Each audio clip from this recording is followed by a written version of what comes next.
Hello, hello, hello, Bronco Nation. Welcome to your weekly spot of Bronco Nation Live.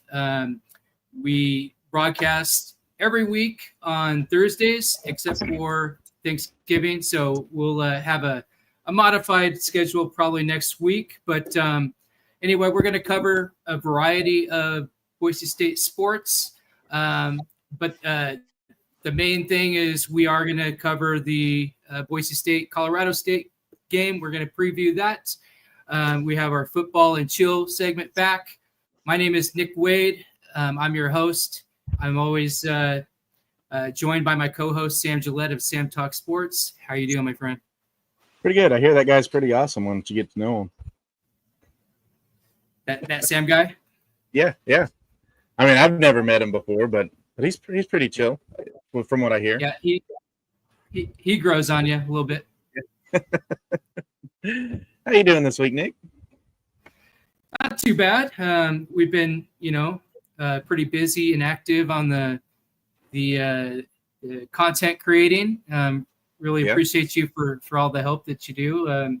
We over the last week we were able to interview Danny Bays, who went off after our Bronco talk with her, and she scored a career high 31 points, and she nabbed that Mountain West Conference Player of the Week. And then we interviewed Javen Buchanan for another Bronco talk, and then they went out and they got a great win over the Wichita State Shockers. So, and then yesterday we had our Blue Turf Talk live with class of 26 quarterback commit Jackson Taylor, and that went off really well too. And we had a lot of interaction with that one too. So, gave Bronco Nation a lot of information to learn about Jackson and kind of ease that concern that that we would be heading into next season without a new quarterback recruit. So I hope that JT kind of squelched that concern. Like he said, they already have all the papers signed as far as the admission papers, and his parents are actually have a place locked down to rent starting next year, January 2026. Yeah. So I'm excited to see him on the blue, and maybe get that quarterback competition for Maddox that he lacked this year. Yep, I think Bronco Nation, that's what they want to see, and it'll be really interesting how that all plays out. You still got the other quarterbacks in the room, but that's the great thing about sports is there's always opportunity for people to prove themselves. So look forward to that too. Yep. Well, soccer's wrapped up. The ladies did not get picked for the national tournament, but we still have some ladies in action in volleyball. Nick, how'd volleyball do this week? They got a good win last week. So right now they're sitting at 17-10 overall with the 9-7 conference record. They are currently playing Nevada in Bronco Gym right now, and they are up, I think, 2 sets to love. They are 1 game ahead of Fresno. So I believe if they win tonight, they're in. Like I've said before, there's 6 spots up for the Mountain West tournament in the postseason, and I think they're sitting at either in the 4th or 5th spot. So either a win tonight and a loss by the team that's below them, and that'll almost that'll clinch a spot in the tournament. So everything is looking good right now. So I'm guessing that they will probably lock that up tonight, and if not, then they go right back at it on Saturday for the regular season finale in Bronco Gym versus Air Force. So that's how they're doing. What do you got going on in tennis? Oh, the ladies, they wrapped up their season at the Wildcat Invite. Teresa Polakova, I can never get these names right. I don't even know why I try. And Paula Schaefer, they went 5-0. Allison Isaacs and Ryan Kirshner went 2-0, and Elia Pryon went 2-0. As Boise State earned 11 double wins and 6 single victories. Not a bad way to finish out their fall season. They'll be back in action in the spring, so be on the lookout for that for all you tennis fans. I just want to tell you, Bronco Nation, go ahead and use the chat. Put down any comment you have or questions about any of these sports that we're talking about. Like I said, we'll get into the meat of it and preview the Boise State, Colorado State. But tell them, do the thing. That means comment, like, share, all the stuff that helps out the channel and helps out Boise State when we revenue share. Yep, and we do have a football and chill, so get all your Colorado State questions ready to roll. We have Dylan C is coming on. I already forgot how to pronounce it. Carabaha. he'll tell us. Bahal. What is it, Nick? You know. Anyway, he'll tell us when he comes on. I'm terrible with names. I can see him laughing backstage right now. So anyway, we'll have him on. So any of your questions, Carbajal. I knew it was there. Carbajal. There you go, my friend. Pronouncing it wrong all week has made me want to pronounce it wrong right now. But he'll be on later in the show, and so if you have any of your questions for Colorado State, go ahead and get them on there now. We won't put them up now, but go ahead and put them on now so that they're ready to roll. You'll be one of the first to be able to have your question displayed. So, let's move into cross country real quick, Nick. We had the NCAA Regional Championship. The Boise State women placed third in the 6K with 114 points, with Robertson with the top runner with 1944. The team was selected as an at-large bid to the NCAA tournament. They beat number 18 Washington and number 24 Washington State. And it was their first time placing in the top 3 since 2019. So congratulations, ladies. Good running. Bonnke, Coma, and Robertson are named West All-Region team. So some good runners in the cross country this year. Heading on to run for a national championship. And the men ran the 10K at the regionals. They placed fourth as a team with 117 points. Cuyo was the highest runner with a fourth place with a 29:25.6 run. And then Thompson with a 29:33 placed 10. Boise State had 3 runners total between the men and the women placing the top 10. So good running by both of them.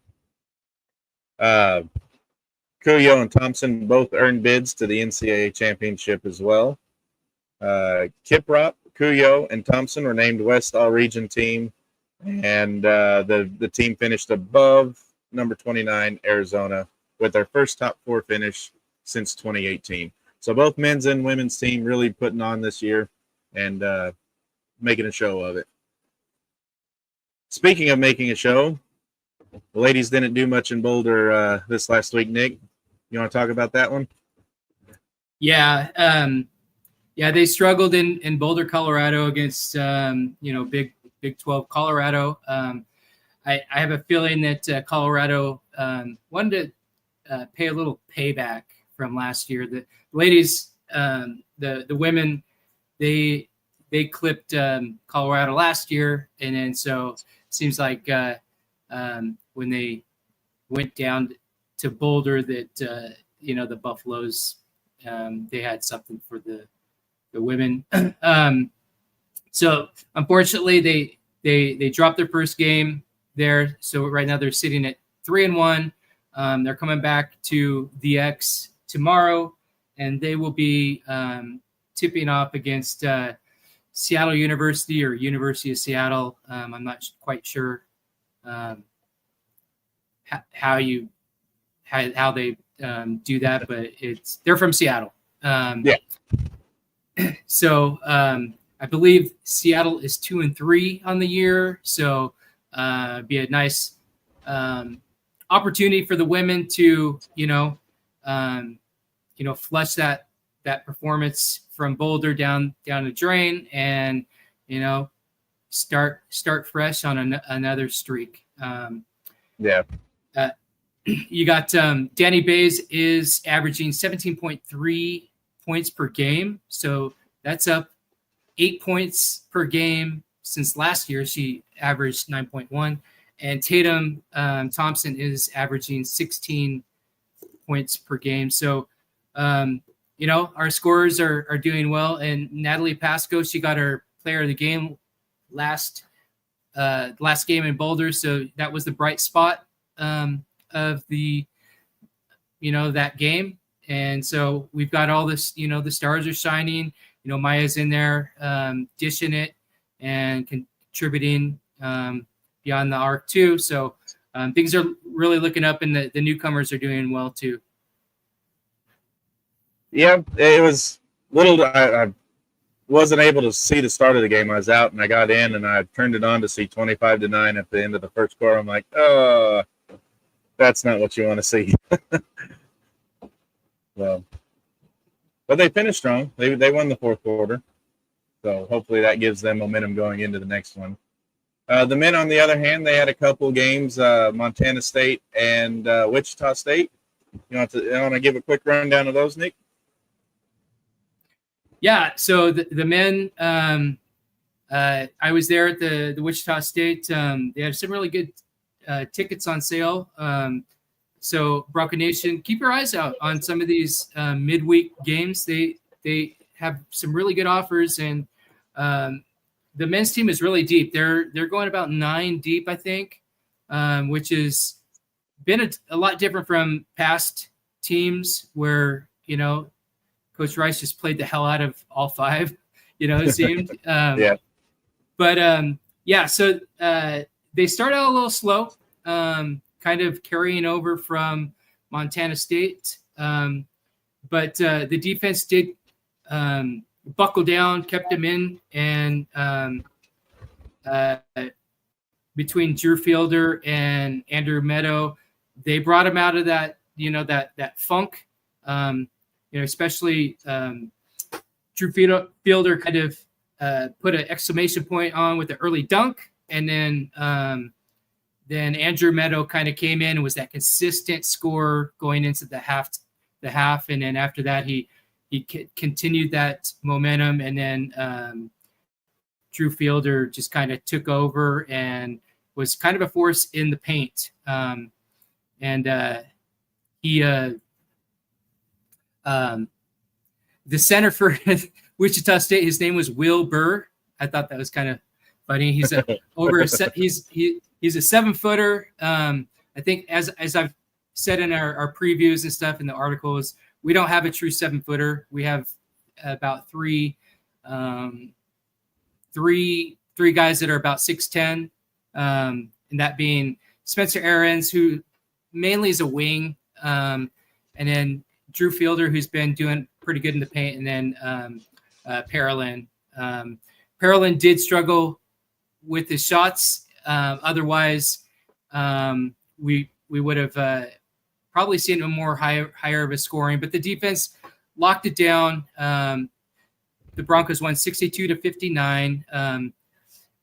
I do think that, just kind of some criticism is it probably wouldn't have been that close if there would have been a little bit better clock management coach, because it just kind of allowed the Shockers just kind of shoot back into the game, take some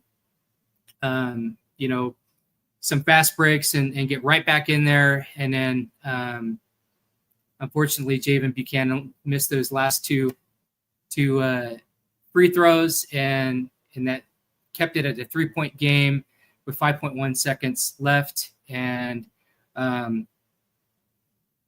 and the Broncos didn't foul, I would have thought they would have fouled right away and put them down the line, down 3, so they would have been. That last shot almost went in too. I was a little worried.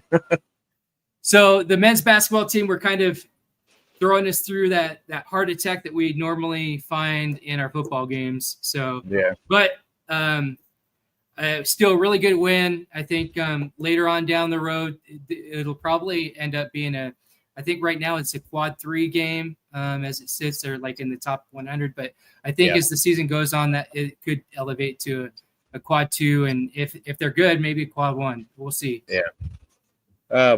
Does it concern you at all that 2 games in a row shooting under 40%, 37 against Wichita State, and 33 against Montana State, especially when it seemed like they kind of got hot. Montana State was a slugfest from the start. So no, not Montana State, but in the Wichita game, they kind of got hot there in the middle. And then towards the end, it seemed like they cooled off. Does that concern you a little that they're cooling off at the end of the games where they've had leads?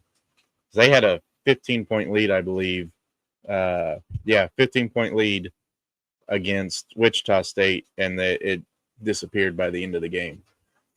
Yeah, that's always kind of a concern, especially the last couple of years, those scoring droughts. And I know they're aware of it. Like Javen talked about it when we had our Bronco talk. He's aware of those scoring droughts, and so yeah, I'm concerned about it, especially since they're going to Maui and they're going to be playing a top 20 team in USC. You're going to need to, I mean, their defense is great and all, but you're still going to need to, score at ease or a lot better than what they're doing against. If we're going to pick up some nice quad 1, quad 2 games against like the likes of USC and the teams that are going to be in Maui.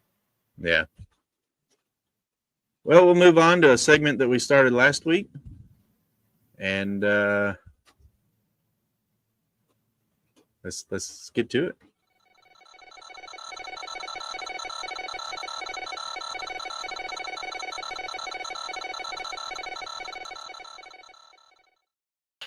Hello, Bronco Nation. This is your esports section.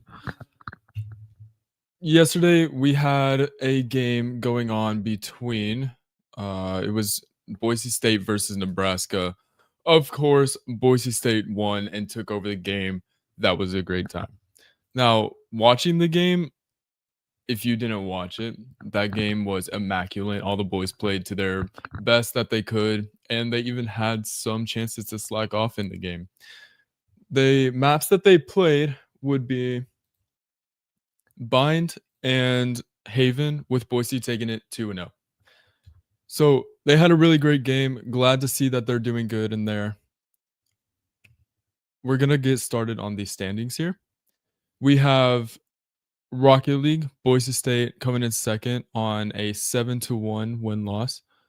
For Overwatch, we have Boise State being number 3 on a 5-2 win-loss. On Valorant, Boise State coming in at number 2, just under Ohio State, is going to be 7-1 win-loss. And for Super Smash Bros, we've got them still down on the leaderboard, but they've made some progress up on there. I believe last time we talked about the standings, they were around number 7 or number 8, but they've risen up to number 6 with a 2-4 win-loss. Unfortunate, but they're climbing the boards again. And that is it for the standings there. The Plaza Inn owners, Jason and Selena Jungling, are huge supporters of Boise State. If you've ever watched a game, chances are you've seen them as the superfans, the Flintstones. So let's show them as much support as they've supported Boise State by making the short drive over to Ontario. Enjoy dine-in and carry-out by giving them a call at 541-889-3550 for homemade breads, pastries, and soups. Or check them out on the web at plazainrestaurant.com. All right. I think that I'm going to bring Bry back up and see how he likes doing that. Let's see if Bronco Nation has any questions for him. Bry, how'd that go for you? It was a little bit of an interesting little new moment. Yep. So you made mention that the Valorant behind Ohio State. Of course, we watched that match together last week. Great match, lived up to the hype. Really carried over to Nebraska, dominating performance. Anything stand out to you in that Valorant game? Yeah, so the difference between the Ohio game and the Nebraska game, night and day. You could tell that the Ohio team definitely has a reason for making that their game so interesting, so entertaining and watchable, while Nebraska, they play the game. Sounds good enough. I was able to catch the opening round before we got in with Jackson Taylor, and it was, I mean, I think Koss had like 4 kills in a row, bam, bam, bam. It was ridiculous. Like he could have won him, beat him by himself. So, yeah. Looking at these scores, I did see that Ohio was able to take the first game into the second half at a 9-3 score, and so Boise really had them where they wanted them. Yeah, that you mean Nebraska? Yeah. Yeah. Did I say Ohio? You did. So, well, bud, I'm glad that you enjoyed doing this, Bronco Nation. If you have any esports questions, get them ready for next week. I don't think we're going to have you on here long enough for them to come through now, unless they come through right now. I see nothing. All right. So, Brian, thanks for giving us the esports update, and we look forward to more detail and more of the show part of it as you get and grow into this role. This is a brand new segment, so we're still trying to figure out what works and what doesn't. So, if you have any ideas that Bry could use, go ahead and put them in the comment section, and I'll pass them along to him, and maybe he can use them for future shows. So, Bry, thank you, and go eat your food. I will. I'm hungry. All right. Well, Nick, we have our favorite segments back. The segment that normally gets the most attention on these shows. Our football and chill segment, a conversation with the other side. We have Dylan Carbajal from the CSU Rams Daily is with us in studio. Dylan, how are you? Hey, how's it going, guys? Good. Oh, it's here. I'm here. So we're trying our best to make the show a blooper reel. Yeah. Well, maybe I can do that. How do you pronounce his last name again? Carbajal. You got it right. Yeah. Oh man. Well, Dylan, we have a great game coming up. Colorado State against Boise State. Last home game on the blue. Last home game on the blue for Boise State as part of the Mountain West Conference. Maybe. I don't see them able to get into the Mountain West Championship game as a host, but stranger things have happened. What are you most looking forward to against Boise State this week, Dylan? I got to be honest, it's not a whole lot to look forward to at this point of the season for us. It's been one of those type of years. I will say I do always enjoy watching Boise. Just I think as a CSU fan, I kind of envy Boise just being like a smaller school and able to accomplish what you guys have accomplished is definitely admirable. So definitely exciting. We usually don't play very well against Boise, so there's that too. Bit of a fluky win last time we played, and other than that, 0-12. So yeah, excited to watch football. Yeah, we're getting a little bit of muffled feedback again off of you, Dylan. I don't know if it's your AirPods or what. It comes in and goes out. So We do have minor technical difficulties on these. We're not professionals by any means. We just try and put out the best product we can. So bear with us, Bronco Nation, and people viewing in from Colorado State, CSU Rams Daily. We'll work through them and make them work. And if you have to listen to muffled tones, just have to listen to muffled tones. you can hear them still nonetheless. Yeah, go for it, Nick. What's the consensus on they changed the the coaching change with Norvell out. What's the general consensus with the Colorado State fans?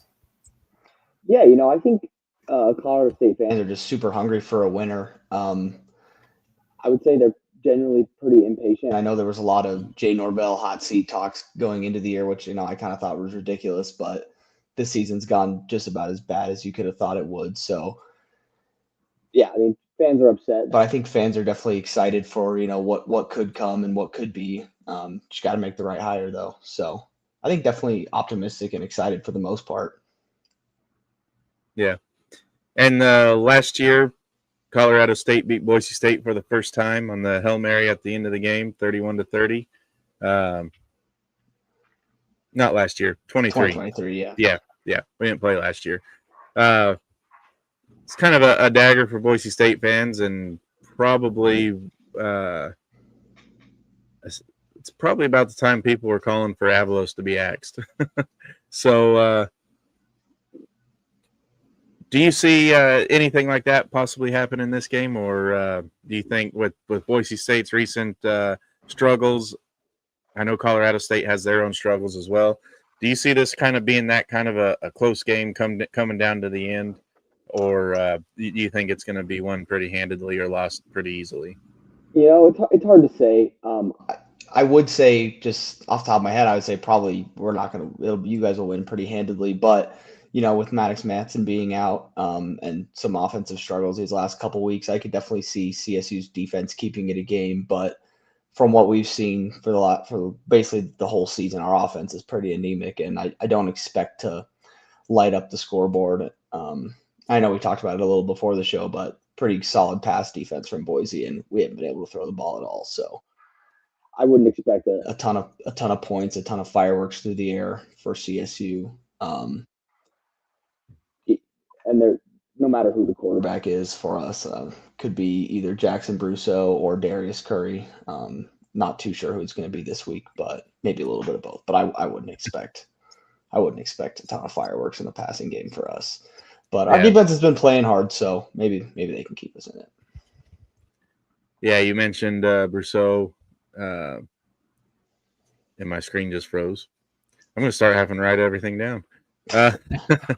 Brousseau, he's 100 to 164, 1031 yards, 61% completion, 7 touchdowns, 3 interceptions, and it's taken 19 sacks. And then who did you say was your other one? Darius Curry. So Brousseau got a little bit banged up last week, and Curry has been playing a little bit. He got in for a few drives even before Brousseau went down last week. So.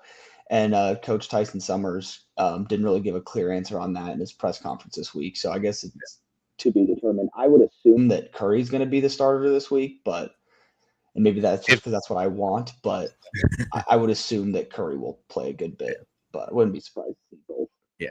If it is Curry, he's 44-61, 447 yards, 3 touchdowns, 4 interceptions, and 4 sacks. But he does have a better rating than Brousseau, so and they're two completely different players. Brousseau's a bit more of a game manager, kind of big, strong, prototypical quarterback. Curry's more small, mobile. He's a bit younger, so I think Ram fans definitely want to see what he has in kind of a lost season. But yeah, kind of look forward what next year, basically. Yeah, see if we have something in Curry. Rushing, you got Dupree in the backfield, 102 carries, 508 yards. Not a real prolific rushing attack. Looks like they're spread out amongst 3 main running backs with Avant and Marshall. Who do you like seeing back there in the backfield? Who gets your juices flowing on Yeah, offense? definitely. Well, so first thing I'll say is going into the season and for most of the season, I would say that our rushing attack was the strength of this team. I thought we had 3 pretty good backs. Unfortunately, Jalen Dupree has entered the transfer portal, so he will not be playing in this game. I Okay. would expect to see Avant and Marshall get most of the touches. I think the main problem with the rushing attack this season is that I think we had 3 guys that are all pretty good, which led to none of them really becoming a featured back. I think that's a little bit why Dupree transferred or entered the transfer portal. He'd maybe get 10 touches a game, but I think our top 3 backs are all averaging over 5 yards a carry. So they're definitely all pretty solid players.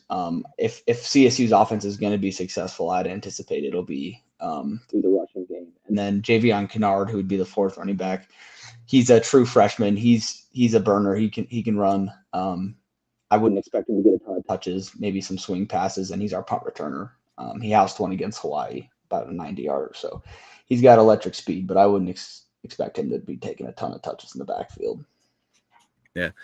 Nick, Boise State, they're kind of in that same boat of they have a stable of running backs that any one of them can pop off at any time.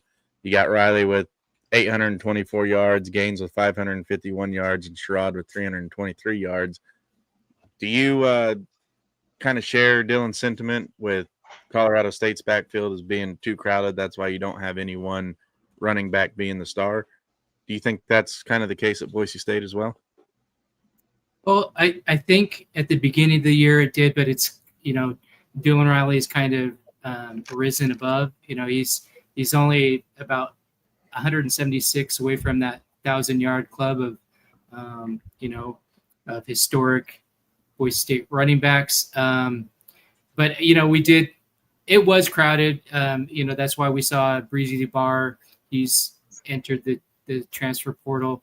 I'd imagine his decision to go into transfer portal is a lot different from Dupree's. Dupree probably just wants to win, I would imagine. Yeah. And he's got the majority of the yards in that backfield. So that makes sense to me in this age of college football. A good way to find a new opportunity, especially if on a down year like this, and the coach is, the team's looking for a new coach, so I could see that happening. So I think it's a little bit different. With Boise State, we had to start the year, we had 4 backs that probably had the potential to get 1,000 yards, right? I mean, we were before the season started, we were thinking, hey, we might have 3,000 yards, between all 4 of them, or all 4 of them having the potential to do that. But then, Breezy just continued to struggle with his health, and so now he's going to move on, and I hope the best for him. I hope he finds a spot like North Texas would be a great spot for him to shine. And he's from out here too. Yep. We got our first comment of the night from Lovely Cherry Dumpling. How would you rank Gaines and Riley as running backs, or the running back trio between Riley, Gaines, and Sherrod? Nick, you wanna tackle that one? Yeah, no. I've been really vocal since spring camp. I've always maintained the opinion that I thought Dylan Riley was RB1, and the reason I came to that conclusion is last year, even though there wasn't a lot of sample size, he made it through the year. There never was a question with him burning that red shirt freshman status. He's always been all in. He wants to, he's a team player. He'll do whatever the coach asks him to do. So I've always thought he was more durable out of all the running backs. Malik Sherrod I didn't really know a lot about, but going into game 1, it was my opinion that Dylan Riley, has the talent, he has the speed to be RB1 and to be that feature back. And although we've kind of gone through a gauntlet and, some tests week by week, he's proven my point. And, right now he leads the stable at 824 yards with a couple games to go. So he should be able to reach that 1,000 yard mark. This might be one of those games where he can, like the Air Force game, get pretty close to that this week. Yeah. Let's get a Colorado State fan. How would you rate Boise State's backfield? Yeah, no, I think solid. I definitely echo the sentiment of a bit of a crowded backfield. I definitely Sherrod transferred from Fresno, right? Yeah. I was definitely intrigued to see, him. I kind of going into the year imagined he was going to be more the lead guy. So definitely a little surprised to not see that be the case, but definitely talented backfield and something CSU will have to account for. Yeah. All right. Well, speaking of our backfield, what do you want to see out of your defense to keep the running back trio at bay? Yeah, I think, we've had a ton of injuries in the front seven, but I would say our best player this year has been Owen Long. I think he leads the country in tackles. So I think if they can, rally around him and, just play hard, and I think that'll be, the best that they can do. I know last week they forced, I think, 4 fumbles. So maybe if they can get some, turnovers and flip the game a little bit in that regard, then I think that could be a recipe for success. But other than that, I wouldn't expect a ton. I definitely would expect Boise State's run offense to get going a little bit, but I was going to ask on Owen when I saw the amount of tackles he has, just mind blowing to me because our leading tackler has 77 with Buck Benefield, and he's got 122. Do you think that a lot of those are because of the front line breaking down, and then that's allowing some of these running backs to get into the second level? Is that where those majority of those are coming from? I wouldn't go that far just because I feel like that might take away a little bit from him. I definitely think if he was playing on a better defense, he might have a little bit less tackles, but don't get it wrong. He's a really good player and he flies around and he's always at the ball. So I would say definitely if he was on a better defense, the numbers might be a little lower, but I think from basically week 1, he's led the nation in tackles. So he's a really good player and a player I hope that the next coaching staff at Colorado State can keep around. He's only a sophomore, so. And he was named as a captain as a sophomore. So, yeah, he's a really good player. Yeah, 122 total tackles. 50 of them were solo, and kind of put that in comparison. Yeah, Benefield's only got 77, but he's got 51 of them are solo. So, very, very evenly matched there as far as who can tackle in the open field.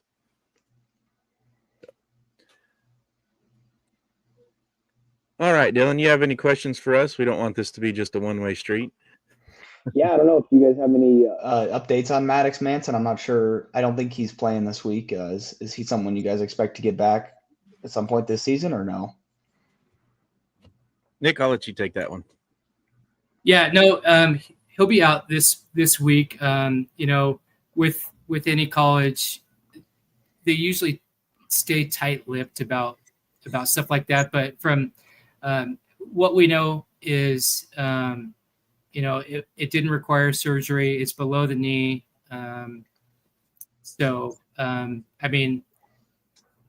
He could come back, but as far as any information on that, haven't received any, just that, the availability for this game.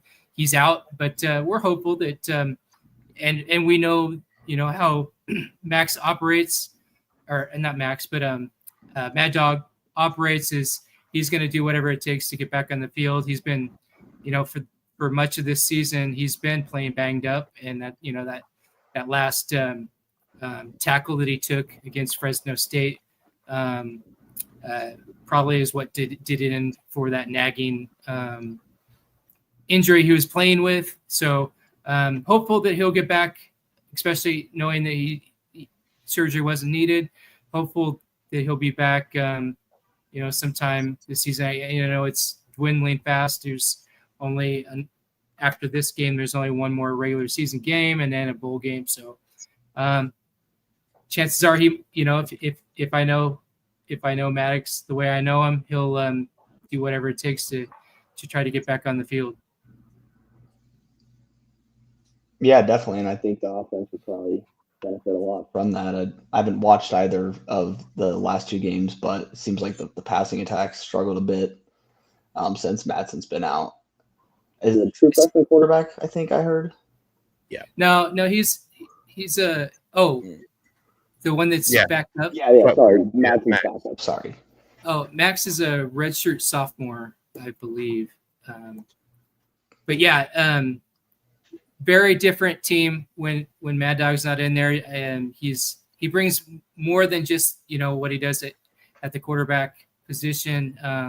He's a big time leader on the team, and when he went down and against Fresno, you could really tell the difference with with him in and with him out. And as we've seen, they've dropped 2 straight, and that hasn't happened since 2023 when we had everything going on in that year when there was a coach change. Yeah. Receiver wise. Oh, by the way, I looked it up. Cutforth is just a sophomore, not a redshirt sophomore. So okay. Yeah. Receiver wise, Nick, who do you want to step up this week? Well, I really like to see Caples have a great week. He's a senior. This is his swan song on the blue. He does have one more year of eligibility, but he has chosen not to do it. He's ready to move on with his life. So really like to see him be really successful. Unfortunately, Chris Marshall will be out. So, we're going to be missing a weapon in the receiver room. So, I mean, that leaves us with Caples and Penry and Cam Bates, and also, some tight ends if they use them. So, so besides Caples, I really like to see Matt Lauder get involved. I'm not coming into the season. He was an NFL prospect. Not sure if he has another year of eligibility. I think he does, but he'll be honored as a senior. So I'm not sure if he does. I hope he does, but I really like to see him go out on a high note on the blue on Saturday. Yeah. Dylan, who are you most worried about in the receiving core for your secondary? I'm not sure if it's any one player. I guess where I'm kind of at with our defense right now is just really how they play, just knowing that they're in a lost season. I think that's kind of been the story week to week. Coach is fired, not really much to play for at this point. A lot of guys probably looking forward to, their next opportunities. So more so than any specific player, I'd be just looking to see, the kind of effort they play with, and if they, that whole deal with kind of a lost season with the lame duck interim coach. So, I guess with the one thing that the NIL has probably brought to college football is whenever you're in them lame duck parts of the season, have nothing left to play for, you can say, listen, you can either play or next year your NIL's going to be nothing. Yeah, definitely. I hope the players at least play, try to get some film out there for whatever their next opportunity is. But yeah, man, it looks like you guys have a pretty consistent group of receivers, and maybe not a true like bell cow wide receiver one. So right. I don't know if there's any one guy we really have to key in on, but yep. On defense, if you had to choose one player that Boise State needs to watch out for and keep an eye on the entire game, who's that one player? Yeah, definitely. I mean, we already talked about Owen Long. He's a beast. I'll give you a different answer though, because he's kind of the obvious one. I'd say I'd look out for cornerback Lamondre Joe. He I think led the team in sacks for a little while. Tyson Summers likes to send him off the edge. He's a physical corner. He's been one of our better players on defense, so I would definitely say he's a guy you got to watch out for. And then Jace Bella, who's a safety, number 12. He started the season as a walk-on, not even traveling to games, and he now leads the team with 4 interceptions, and most of that coming over the last handful of weeks. So I would say those would be 2 guys to keep an eye on, as well as Owen Long. All right, Nick, who on defense should Colorado State keep an eye on and know where they're at all times in the field? The obvious one is Buck Benefield. He's everywhere.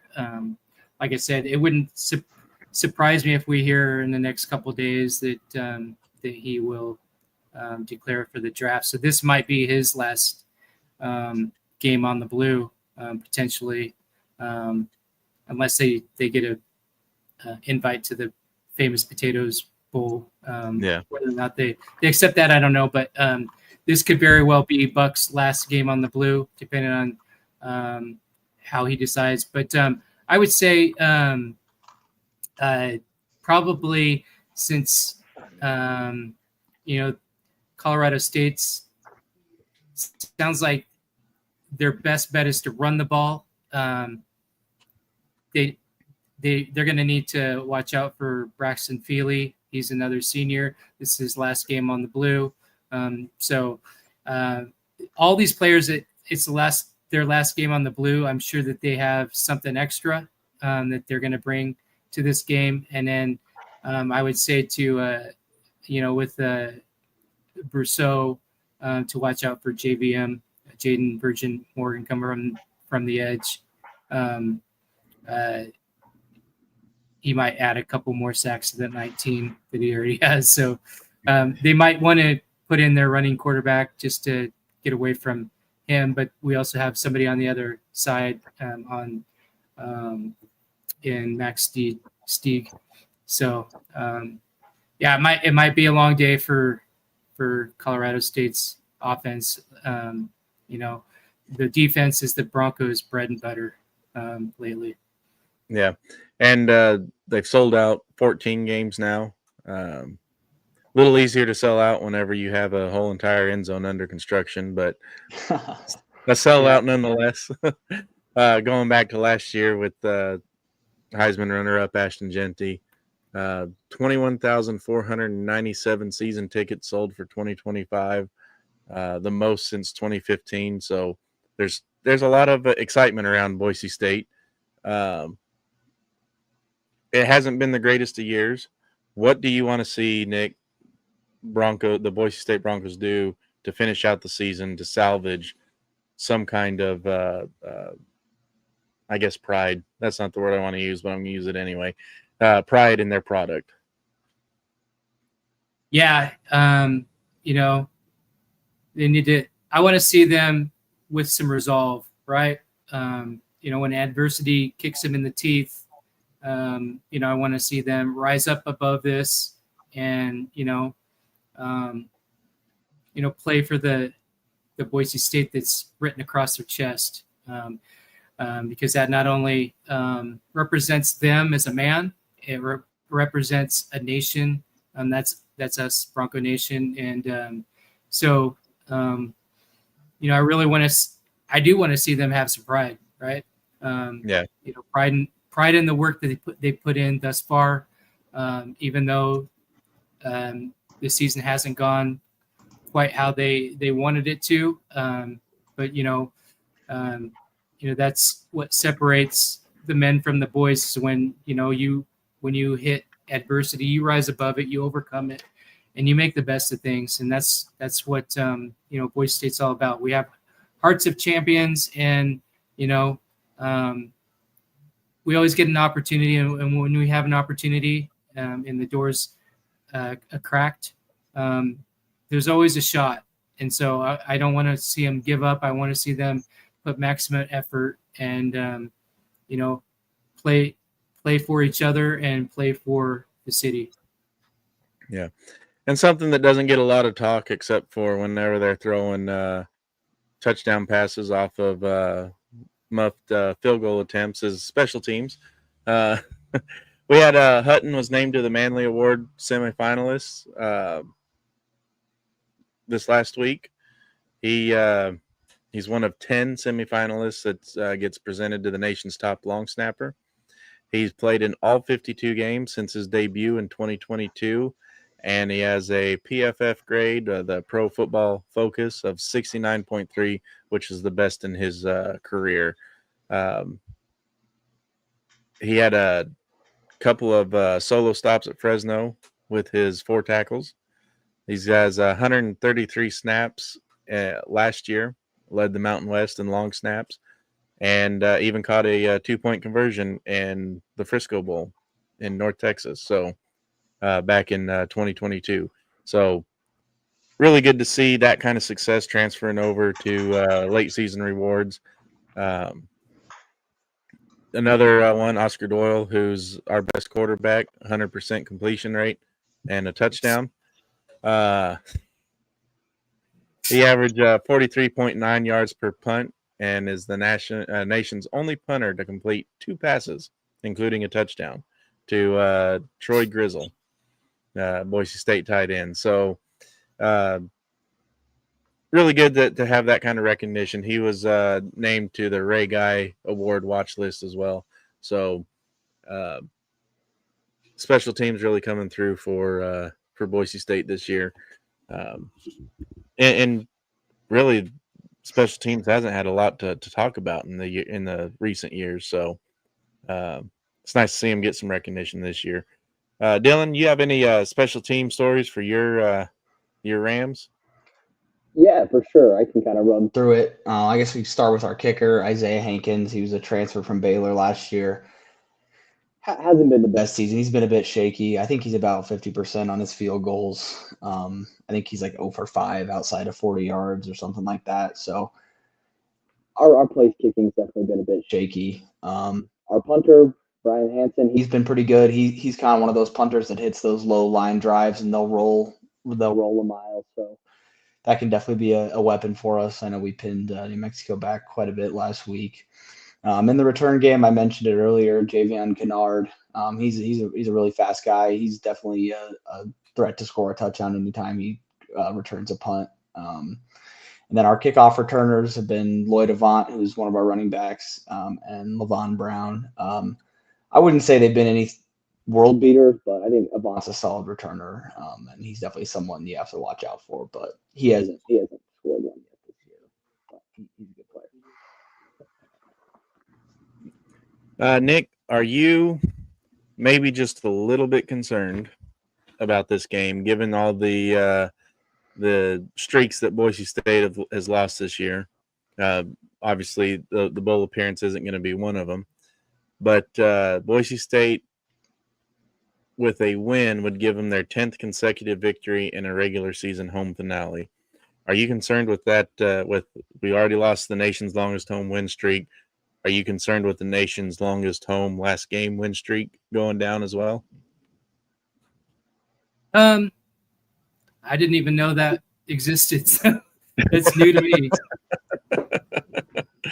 Yeah, I didn't know it either until I saw it in the press or the notes that were sent out. So Okay. yeah, I thought that was pretty interesting. So are you concerned? And yeah, go ahead. Are you concerned about that at all? I'm not really concerned about a streak like that, but I'm concerned about the 28-year winning season streak. That to me is more important. There's a scenario if right now they're 6-4. If they're to continue on the skid, 2 more games, that would be in jeopardy. The winning season would be in jeopardy because they go to a bowl and then it's a coin flip if they're going to win or lose that. But I I'm sorry, Dylan. I'm not real concerned about this game.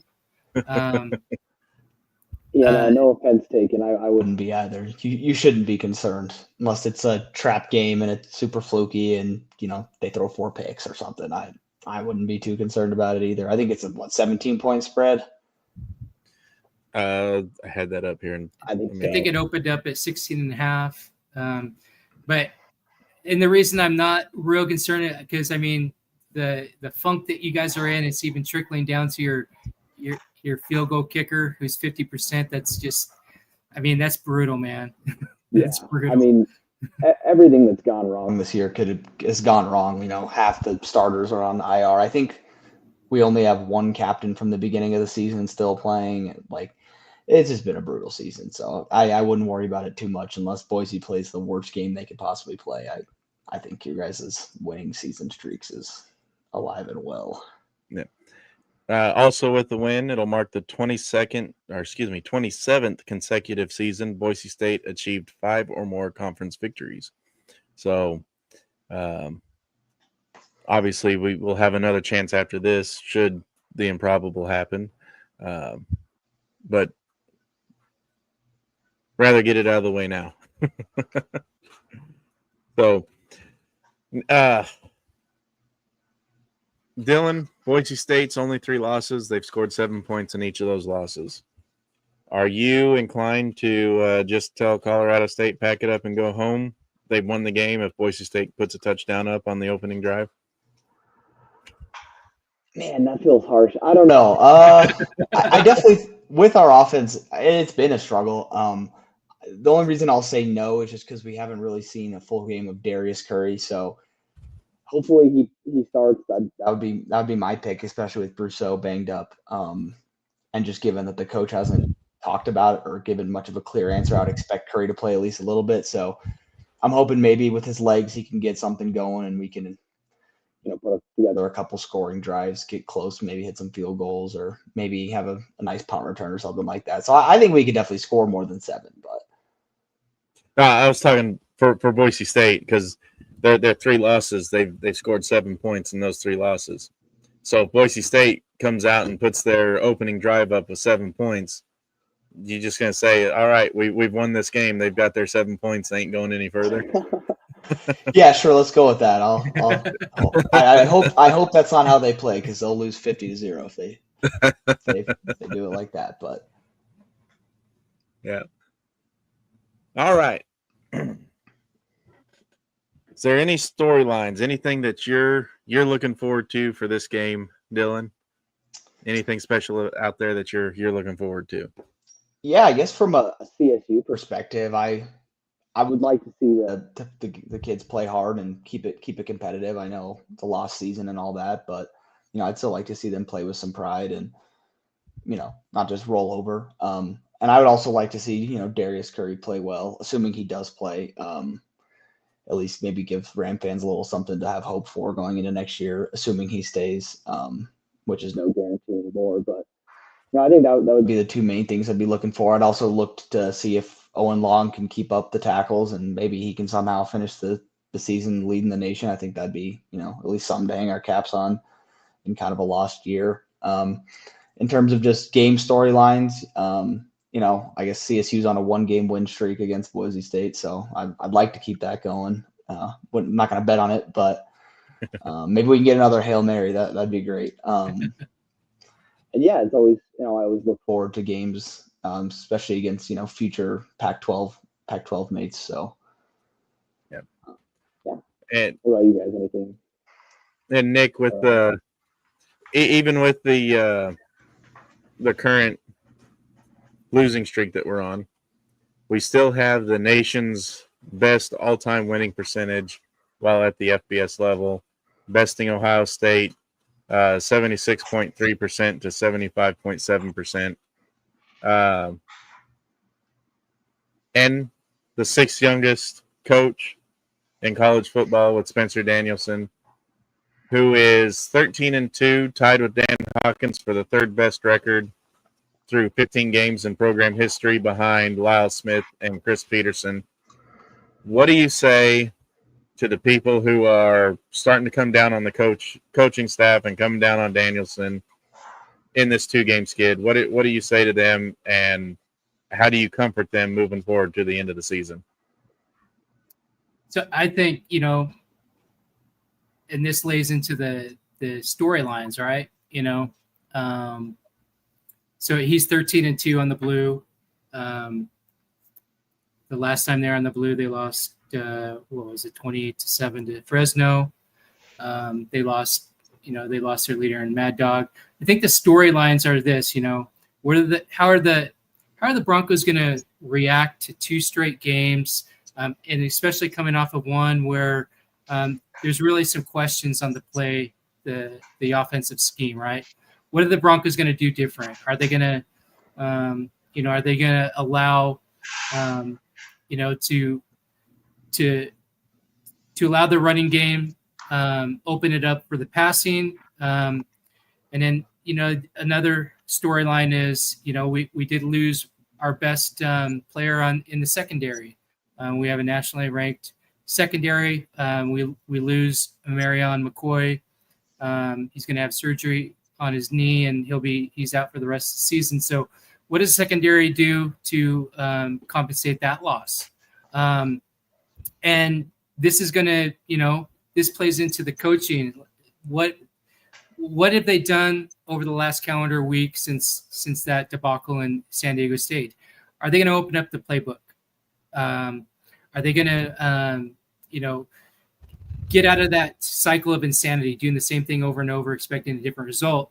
Because I think Bronco Nation expects a little bit of some play action, something different. So this is going to be, that responsibility lands on Coach D to have that conversation with Coach Potter. And ultimately, if they do that, if they get the running game going first, and they open up some play action pass, allow Max that opportunity to prove himself as the backup, and right now he's QB1 right now, so let him be QB1. I think Bronco Nation's kind of waiting for that, so I think a lot of the criticism is rightly deserved, and so it's on the coaching staff right now on a very special night, senior night, to come out and put a product on the field that the seniors deserve, and that the fan base deserves too. So I think that they will. I think that this is going to be a game where they're going to have the opportunity to do that. But it as in all the other games, it starts in the trenches with the stable and getting that that running game established early, and then show Bronco Nation what you can do, Coach Potter. And then that's going to be the key, and that's hopefully there was some really intense conversations other than the last debacle against Fresno State. Bronco Nation's looking for some results. Yeah. And you mentioned that McCoy being out with one of the best corners in the nation, or defensive backs. Boise State is currently 5th in passing defense in the country, allowing just 152.8 yards per game. Do you see any fall off this week? I don't know. I mean, sorry, Dylan, but I think that this is, just with, just with the year that Colorado State's having, I do think that they can plug and play. Not that Marion is replaceable, because he's not. But yeah. This is the type of game that you probably could get away with, plug and play, put in a Trey Tolmere in there. He's had a pick in some, one of those the earlier games in relief of Marion. So I think that they could do that, or maybe even put in a Frank in there, or anybody else that may be looking for some experience. But I think this is the game that they could do it if they start things. If they start things off right, establish that run, get up to a good lead. I think this is a perfect game for things to start clicking again and get back on that foundation of winning again. Yeah. And Dylan, I know there's some quarterback uncertainty. Boise State has held 3 opponents under 100 yards. San Diego State held to 17 yards in a really soggy game that was really run heavy. And then they held App State to just 65 yards back in September, and then Fresno State 35 yards the 1st of November. You think whoever the quarterback may be, whether it's Curry or Rousseau, do you think they'll be over or above that 100-yard mark? Yeah, I'd probably take the under, especially if it's individually, because I wouldn't be surprised if they both played. But even CSU total passing yards, I'd probably go with the under there. Like you said, Boise's pass defense has just been so solid. The only way I really think that could maybe change is kind of a play like last week. I think we had like a 45-yard screen pass go to the house. So something like that counts as a pass. Maybe could push them over, but I wouldn't expect a ton of drop back passing offense to begin with. So I doubt either quarterback would throw the ball more than like 20, 25 times anyways. So yeah, I'd take the under on that for sure. All right. True or false? And this is kind of off the cuff, so I'm going to tell you guys to hold up a finger for true, 1 finger for true, 2 fingers for false. All right? Do it on the count of 3. Boise State held San Diego State to 17 passing yards for the entire game. It's the lowest passing yard total of any FBS team this season. True or false? 1, 2, 3. That's got to be true, right? Nope. It is the second lowest mark. Missouri limited Louisiana to 4 passing yards on September 13th. My Lord, So, wow. Yeah. 4. So 4. Yeah. I had to look that one up too. Glad I didn't watch that game. My goodness. Oh, yeah. Boise State, basically, I believe they have to win out, including a appearance in the Mountain West Championship game to extend their double-digit win total. They're at 6 wins right now. So Colorado State, Utah State, Mountain West Championship, bowl game would get them to 10 wins. So do you see that in jeopardy this year, Nick? Is that another streak that's going to come to an end? Yeah, I think odds would probably say that, it's probably at the best a 9-win season. I hope it. I hope something happens and the maths out for the Broncos and they've somehow back into a Mountain West championship. But yeah, realistically, I think 9's probably max. Yeah, right now they're at 4-2 with Fresno State at 4-2. Of course, Fresno State owns the head-to-head. We own the head-to-head on New Mexico and UNLV. We did not play Hawaii, so we probably need them to lose one because they could realistically jump us. I'd have to dive into the tiebreakers to tell for sure. So we definitely need Fresno State to lose another one. Let me pull their schedule up here real quick. And they've got Utah State and San Jose State. Utah State, if they can finally put together a complete game, could beat Fresno State. Colorado State pulled it off, so why not, right? Did you go to that game, Dylan? No, okay. I did not. I was so fed up with CSU's football that I was like, I'm not going to this one. And of course, it's the one. Well, I'll be maybe a bit you of a should- spooky one, but maybe you should do that to all the games. yeah. If I lived closer, I probably would have gone. But Yeah. New Mexico, Boise State owns the head-to-head on them. They've got Air Force and San Diego State, so they could lose another one. I think hosting the Mountain West Conference championship game is probably out of the question. I think San Diego State pretty much has that one on lock. They've got San Jose State and at New Mexico. If they're going to lose one, it's going to be at New Mexico. But I think for Boise State, if they're going to get their 10-win season, they probably it's probably going to go through San Diego again. You concur, Nick? Yeah, I do. That it's going to be tough to jump Fresno and possibly Hawaii if they continue to win. So, yeah, that's why I think that the cap's probably nine wins. Yeah. Fresno could beat Utah State,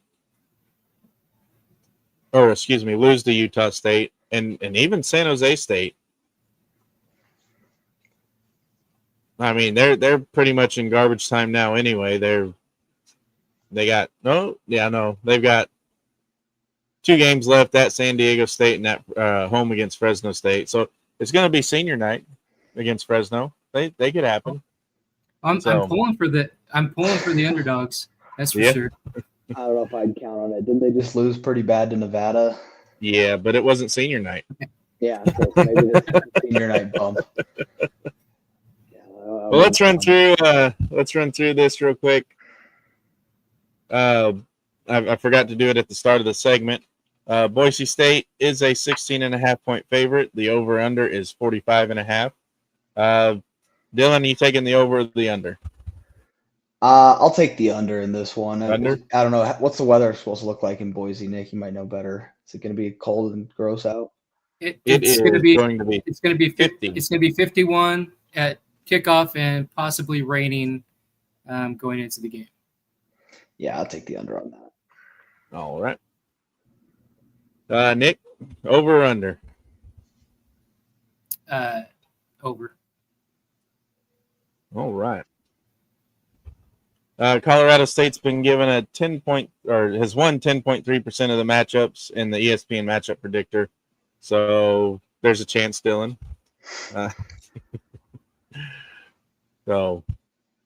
And we've got our players to watch. We went through that. Let me pull this up. Predictions. That's where we're at. Dylan, who's winning? What's the score and why? Yeah, I'll probably take. I'll take Boise State to win, and I'll say maybe 27-13. Hopefully that keeps me under my under. I just said, yeah, that's under the 42.5, and I think that because they cover. It's 14. So I guess maybe I'll do 27-10. Boise covers and it's under. I just think this CSU offense is pretty lifeless at this point. I can't imagine that they're going to be putting up a lot of points against this Boise defense, and especially on senior night. I think Boise will get back on track this week, and they'll do it in a pretty nice fashion. So that would be my prediction. And if you're watching, go ahead and Thunder. All right. If you're watching, go ahead and put your predictions in the comments too, and we'll revisit them in post game. Nick, what are your predictions for Saturday? So, I'm going to take a tip from my dad. My dad told me, make sure you tell everyone where to watch it. So, Bronco Nation, the game's going to be at 5:00 in Albertson Stadium. It's going to be televised on FS1. So tune in to that. I think this is going to be one of those games, kind of like the Air Force game. I think the run's going to be established. I think this potentially is going to be one of those nights where Dylan Riley goes off and he either eclipses the 1,000-yard mark or comes pretty damn close. And I think that's going to open it up for for Max cut forth to spin the ball some, and I think he'll probably get about 200 yards passing, perhaps even a touchdown. But I think that Dylan Riley and Sire Gaines, and I think they'll play all three pretty good. Since Malik Sherrod is a senior, and this is his last game as well. I feel like Dylan's going to have a couple of those really big runs in this one. I think he's about due for those, and it'd be perfect timing. It'd be something that they need, and he's a team player, so he's gonna try to do something for the seniors, right? Right. So, and I think the Colorado State offense is going to have a rough outing, unfortunately. So I think the score is going to be 40-10. What was that? 40-10? Yeah, Boise State. All right. And I'm kind of along those lines. I am going to give Colorado State a little bit more credit. And I think it's going to be a 50-51 Boise. I'm just kidding. I'm kidding. Hail Mary again. No, I'm going a 38-13 Boise State.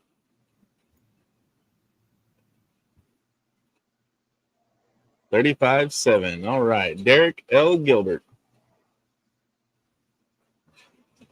Let's write this down. Let's put you in as Derek. 35-7. I like it. All right. I like it.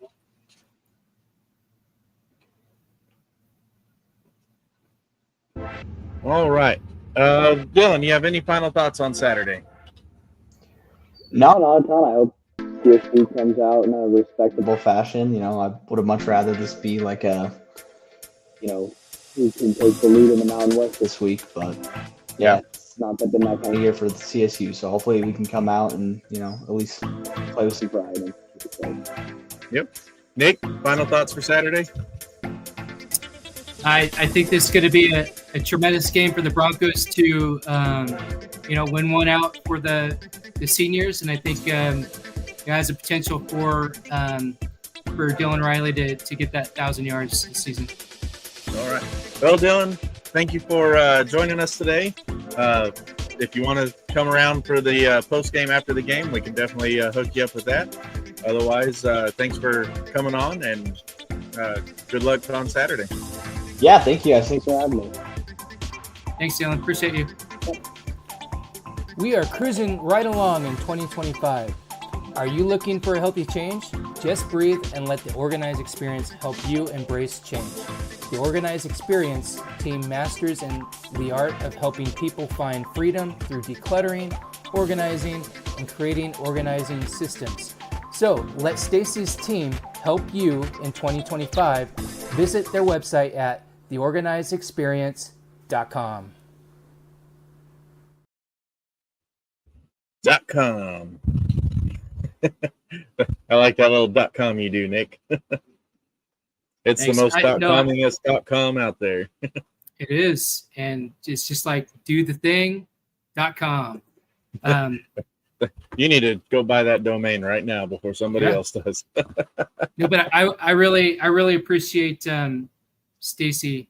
She's been a real big supporter since day one. She's he locked down her third year of being a pro member on the Serving Bronco Nation directory. So thanks again, Stacy. Really appreciate you. The ladies finished up their game against Nevada tonight. You want to give us a quick rundown, Nick? Sweet. Yep, Yes, sir. they swept Nevada, which really love seeing that. I'm thinking that they probably locked up a spot in the tournament by doing so. Like I said, they needed at least one win to tie for the last spot, I think, and because they're one win up on Fresno. So I think they locked it down. I'll have to double check and I'll get that update out later for you, Bronco Nation. And yeah, I really like to see it, and I'm hoping that they continue this momentum going into the tournament, because they're due for a championship. It's been about 5 years, and so they're on that cusp of the standard, that we've kind of laid out. Once the team captures a championship, then the clock starts over, and so it's just a good way to measure how a team and the coach is doing. Yeah, and just to give a quick rundown, Utah State is 16-0, Colorado State's 12-4, Wyoming's 11-5, Boise State at 10-7. Then you have Grand Canyon at 9-7, and San Diego State at 8-8, followed by Air Force and San Jose State at 7-9. And I believe everybody below that line is out. Must have been San Diego State. I was thinking that they were just one game up on. So, Seattle U tomorrow at 6:30 Mountain Time. It will be on the Mountain West Network and on KBOI 670 AM. But most importantly, it's a home game. Women are back from Boulder. Nick, what are you looking forward to in that game? Seeing the women bounce back? Yeah, just like I said, I want to see them, tend to their wounds, come back home, running all full cylinders. See our four scorers light it up. Heck, let's see Maya light it up too. She can do it too, but she's been, with Mary Kay Narrow moving on, she's put in that role of the main point guard. So, but she can jack the threes, and all of them are, all four of them are, to me, they're future Hall of Famers, Boise State. So I want to see them all come back, be cohesive, see the shooters light it up, and then see Maddie Cook come in and grab some boards. Yeah. Then on Saturday morning at 8:20 Mountain Time, the women's cross country team kicks off at the NCAA championship hosted by Missouri. They start running at 8:20, and then the men start at 9:10. So if you're into cross country, go ahead and turn on ESPNU is where that one's going to be airing at Saturday morning. You can do that while you're waiting for football to come around. Or if you're in Boise, you're waiting for to go over to the Bronco gym and watch the volleyball play Air Force. That's at noon on the 22nd. And then, of course, at 5 o'clock Mountain, finish up with the Air Force game and head on over to Albertson Stadium for Colorado State. Another day packed full. You got the men's tennis at the NCAA National Championships in Florida as well. So don't forget your cross country, the women's full team, and then the men have 2 individuals are in that one. And then your esports, if you want notifications on when the esports go live, you can go ahead and go over to twitch.tv /Boise State and go ahead and subscribe to that channel. Set up your email notifications, and anytime they go live, you'll get it. You can watch them play. Really entertaining, even if you're not into gaming. The most gaming I ever did was Call of Duty casually. that was the height of my gaming, but I've never played Valorant. I've never played Rocket League. I've never played any of the games, but I still sit there and find myself on the edge of my seat going, come on, and getting into it, because it's just, you may not know what's going on, but you can tell by the way the announcers are talking and by the way that the teams are acting. You can tell when good things are happening and when bad things are happening. And it's fun, and it supports the team. And so just go out and do it. It's fun. Why deprive yourself of some fun? And then Sunday women's basketball, they're at Extra Mile again. That game against UC Riverside, they already took down UC Davis, so taking down the Riverside too will keep California out of the win column against Boise State. That game is on Mountain West Network at 2 p.m. Nick, what are you looking forward to outside of basketball this weekend in sports? What are you looking forward to watching? Or not basketball, football, outside of football. Yeah, I'm interested to see how the women bounce back after that that loss in Boulder. My heart's always, I'm a runner, so my heart's always with the cross country team. So good to hear that they're having success. And then I've got to check out the esports too. I know I talk about it, but I gotta do it. I probably enjoy it too. I probably, even though I haven't played any of those games, I want to see what their setup looks like. Yep, I've got a spot of bad news then, because it looks like their fall schedule is over. I thought they had one more week. Oh, okay. Yep. Well, I do not see anything on the calendar for esports. Yeah.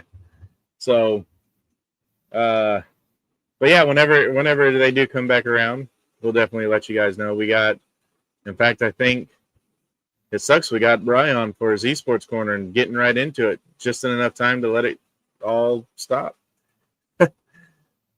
Oh, well.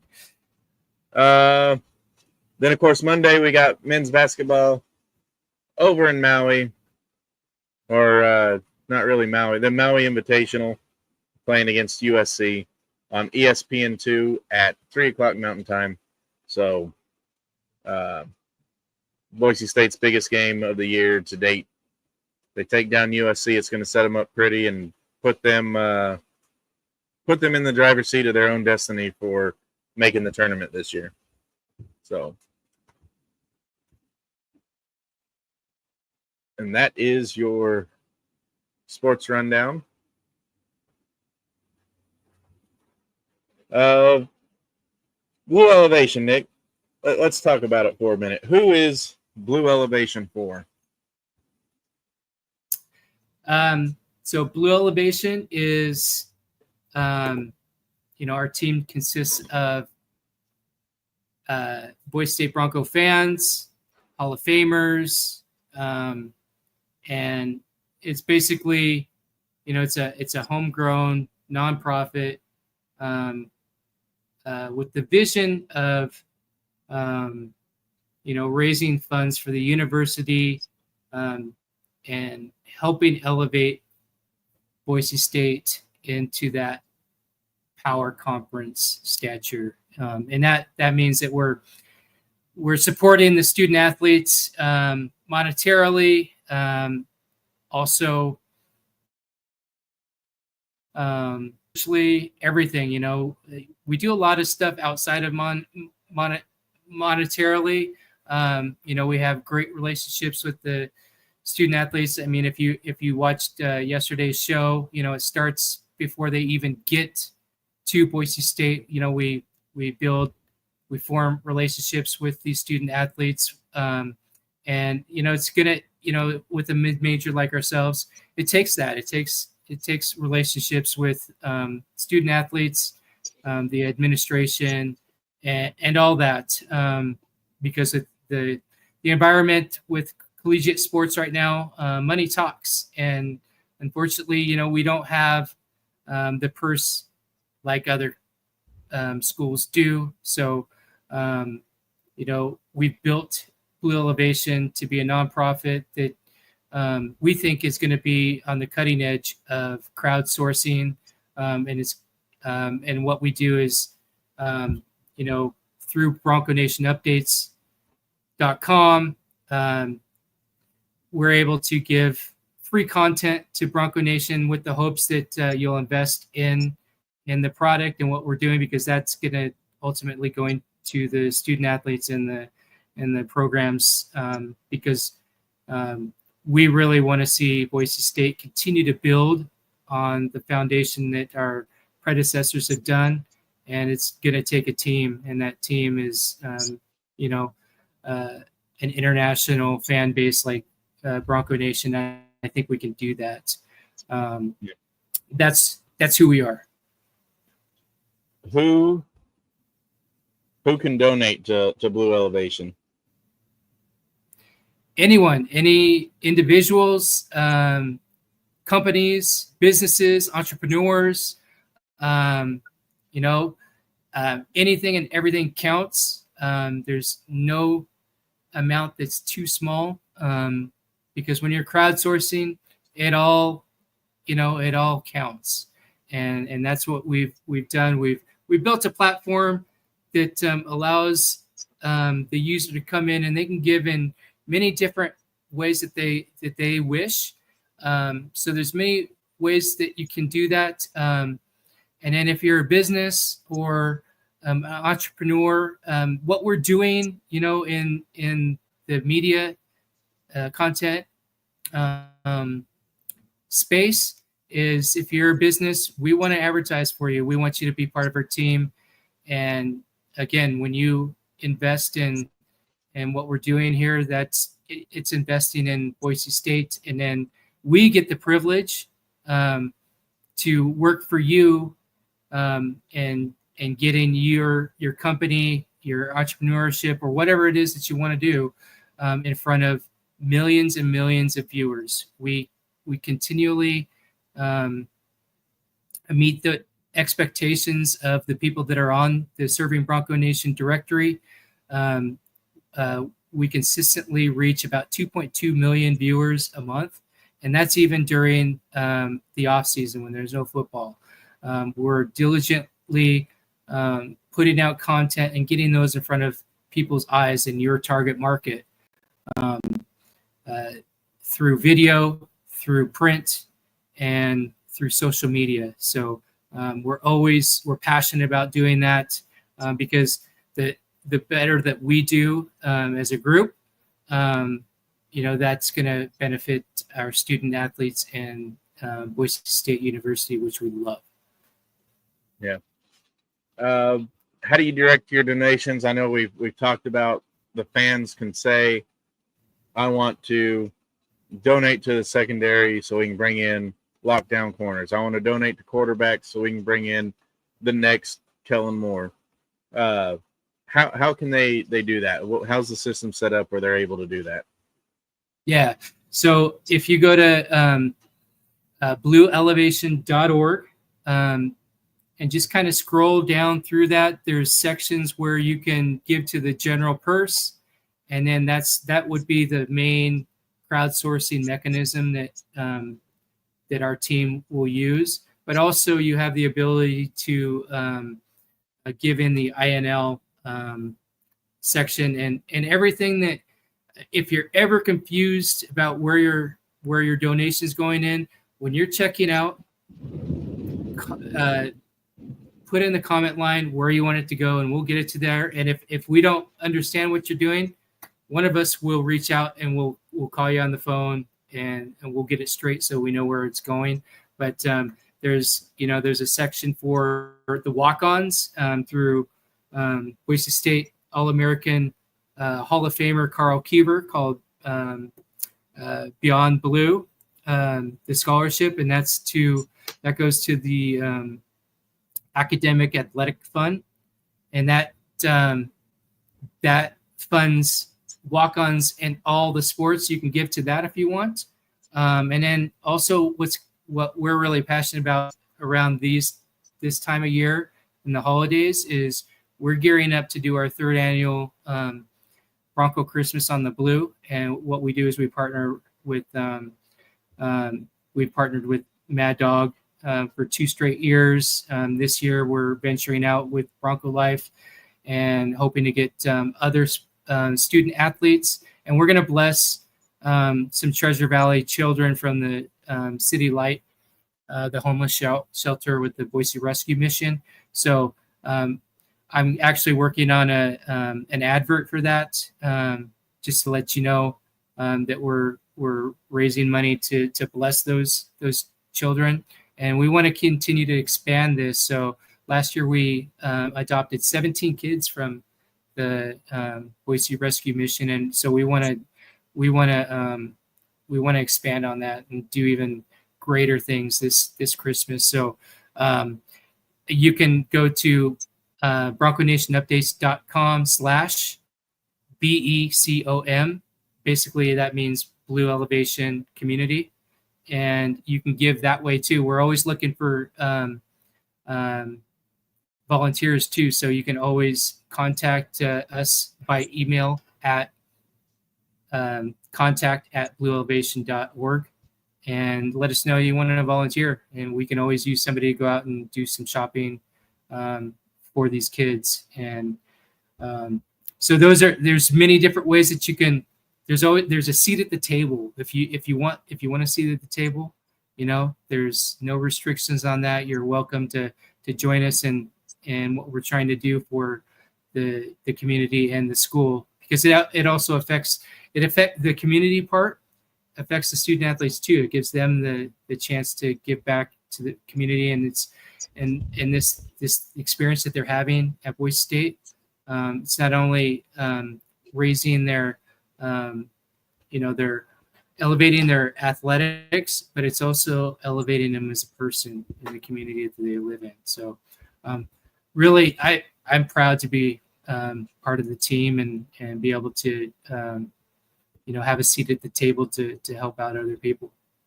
Yeah.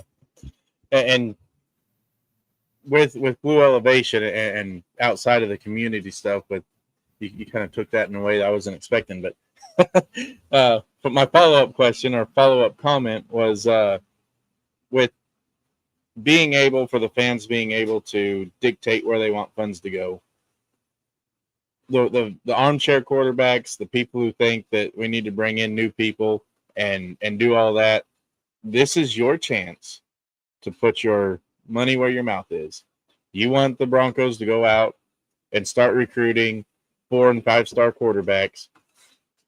Donate for 4- and 5-star quarterbacks. You want them to go out and get SEC linemen. Donate and put that in your comments. Go get an SEC lineman, and that will give the recruiting. I'll say, hey, we got our fans are starting to get behind this. These are the people that we can go after now because the funds are there to be able to go after them. Put your money where your mouth is. We've given you a platform to be able to do that. So after you're done pounding that keyboard every Saturday, open that wallet on Paycheck Friday and donate to bring in the talent you want. Yeah, and at a granular level, just like you're saying, with this crowdsourcing mechanism, we're able to do that. When Aston Genty decided to come back for his junior year, we reached out and said, hey, look, we need to keep Genty on the team. If you can donate, great. And we raised, we had a donor match.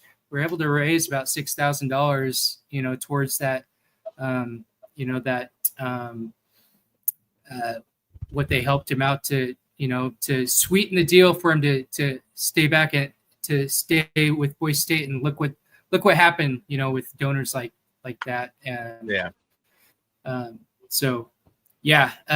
Sorry that I tend to go up, and I'm really passionate about Blue Elevation, and I really love all the things that we're able to do with everything that we've set up through the last few years. Really giving lots of avenues for people to do things, and that's the beauty of it. Like, if the fan base isn't happy with how recruiting is, they think they need to spend more on like one position or the other. Well, we have everything set up so that they can do that and funnel everything into one purse and crowdsource for like a quarterback, or purse for a safety, or a left tackle, something like that. It's all set up, and all you have to do is give whatever amount you can, and then on the comment line, just tell us where you want that to go, and it's going to go. Yep. I was going to get into serving Bronco Nation and kind of get into some meat and potatoes about that, but we're running short on time here. So just real quick, what's the difference between Blue Elevation and serving Bronco Nation? Yeah, so Blue Elevation, you're giving out of from the bottom of your heart to give, and then also that crowdsourcing piece that everybody can come in as a team and crowdsource for a particular position. But serving Bronco Nation is where you partner with us and we work for you, and because we know the value of the reach that we have with Bronco Nation updates. .com, the social aspect, we reach so many eyes, and so serving Bronco Nation is when you get on that and you allow us to advertise for you. By you investing in Boise State, the community is going to invest back into those companies that invest in Boise State. So you get on the directory, you're on our .com. It's shared all the time, every day. So it's really something better than what you could purchase on, say, the social networks and having them do your marketing. Because right here we have your market, we have your target market, and we do the work. Right. In addition to helping the Broncos, what other advertising opportunities do the businesses get as far as what we put on Facebook, what we put on these shows and everything? What do they get extra, as well as being able to help the school? They get the opportunity to align with the players. We have the people that some of the people who are on the directory do these community outreaches, so they get to connect with the student athletes, and then others who are connected with them. We're forming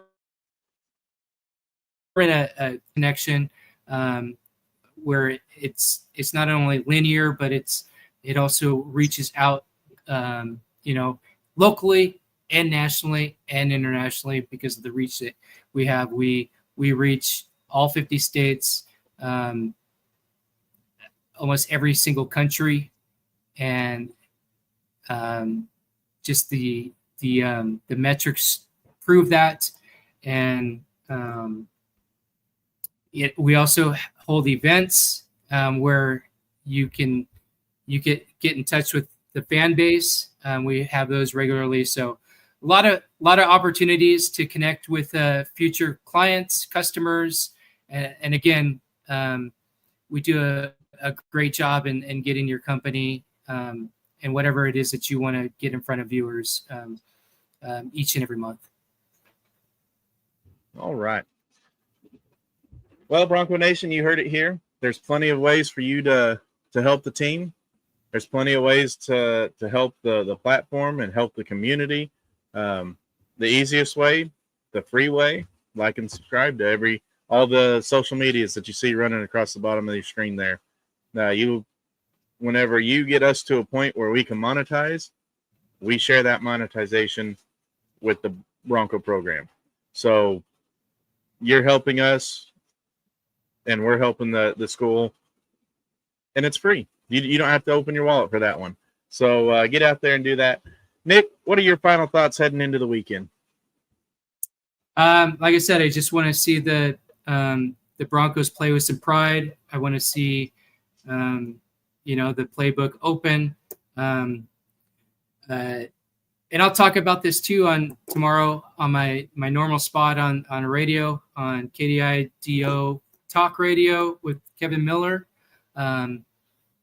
He is currently, I think he's on a 12-day turkey roundup. He's doing his own kind of outreach right now. So tune in tomorrow morning at 7:30, and he's going to hold my feet to the fire on that San Diego State game. And really appreciate that. You can find me there every single Friday at 7:30 a.m. Mountain Time on 107.5 FM or 580 AM, or on the KIDO Talk Radio app, and you can listen to me and Kevin banter back and forth across the country and around the world. All right. What do you got? What do you got going on, my friend? I am messing everything up. There we go. I've got the college football roundtable tomorrow night at 7:30 Mountain Time, 9:30 Eastern Time. I've got Todd Sandberg's coming back on from deep inside Big Ten territory, and I've got Dominic Cressetto from the Sunbelt Syndicate. We had him on the show during App State Week. He'll be joining us. Bronco Blameyer just said that, in fact, about 2 minutes ago, said he can make it. So I just got confirmation from him. So he'll be on the show. And then, of course, Pops. Pops will be there along with me. And the round table's filling up. So it's going to be a good show. A lot of conversation about football, from the locks to the Bubble Watch teams, and who's the G5 rep going to be. A lot of college football talk. Even if you're not a Boise State fan, tune in, and it's going to be fun. We are broadcasting on the Bronco Nation Updates YouTube channel, so you don't have to subscribe to anywhere new to be able to get notifications for it.